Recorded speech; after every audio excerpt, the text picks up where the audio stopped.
Do you like figs? And if so, do you really like them enough to grow the tree at home? And how do you have one tree, but you want more than one, without going to the store to buy one? Let me show you how. It's a new way of the future. Hey, my name is Zayden from Reap What You Sow Gardening, and today I'm going to be showing you how you can grow awesome fig trees at home by just doing two simple things, and you'll get abundance of figs. Let's do this.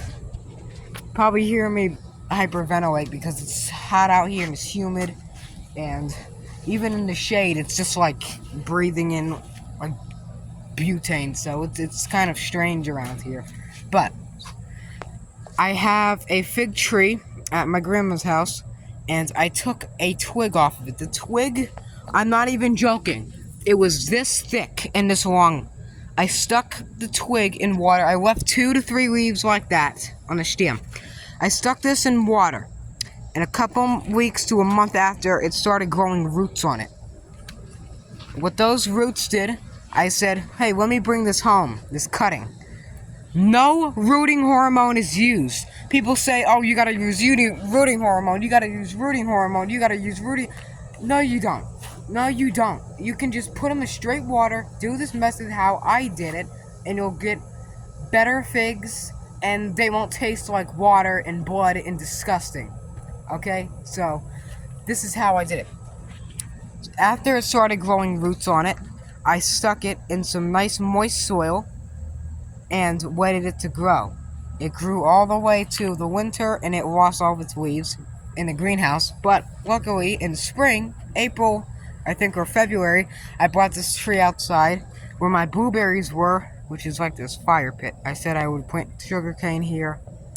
Yeah, they don't have it at the grocery store.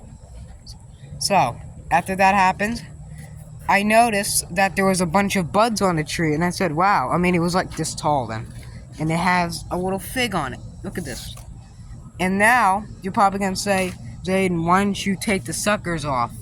I don't want to take them off because eventually they'll grow better, bigger trees.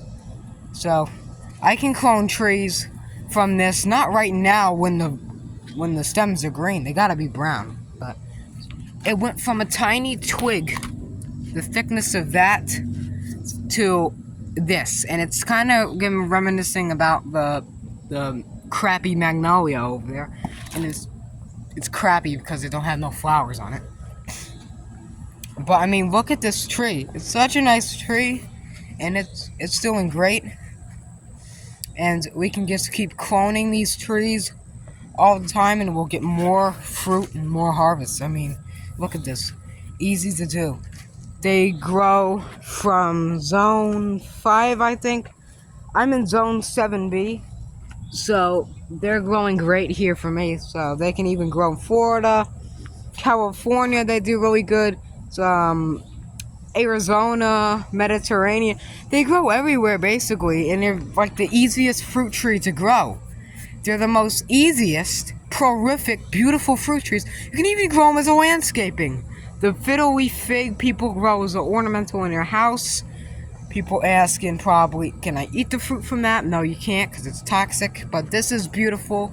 It'll grow anywhere. And it's so convenient because unlike other fruit trees, like your plums or cherries or even citrus like lemons and oranges, they don't need to be pollinated. Well, sometimes they don't need to be pollinated. But figs don't even need to be pollinated. They pollinate themselves because a fig is literally just a flower it's never gonna open. And you're probably wondering, go watch Adam Ragusia's video. Search up Adam Ragusia fig and you'll look at it instantly. So, he also talked about how they're flowers and also growth of the stem. They're not really fruits, but they just taste like plums, I guess. Sometimes they taste bloody if they're unripe. Like this, it's not ripe, but it's actually turning a little bit into yellow stage, which will turn probably into purple when you want to eat these figs. So, you're probably also wondering, Zayden, if it's so healthy, what's that powdery stuff on the leaves? Is that mold? No, I don't even think it's really fungus. It might just be the protectant on the leaves, kind of like picking up dirt dirt particles like a sponge, because remember, this is like dirty over here, and that might be it. But I don't really trim the leaves off these. The leaves don't really fall until when is it? November. Till November, the leaves fall off this tree, and I don't really care in this area because it could beat it. You're probably also saying, Zayden, how come you don't have this tree in the ground? Well, that's a good answer. We don't own this house, so I'm not risking putting trees in the ground. Same thing with the plum tree. Those two oxy trees over there, they can stay in the ground because they're technically, we never planted them. They just came up by themselves. So if they have anything to say, those are wild trees. We don't plant those. We plant fruit trees here. So yeah, it's a very easy crop to grow. If you never like figs, try eating them in different ways, like fig Newtons, fig jam, fig preserves, and they're in the mulberry family. So if you ever got mulberries planted near them, the cool thing is they won't cross-pollinate because the fig is technically a flower internal, so they won't cross unless the fig wasp. Well, I'm not going to go really into that. Like I said, go watch Adam Ragusi's video. I'll probably put it in the link in the description below, and you can check on the video. So yeah, that's basically all you need to know about figs.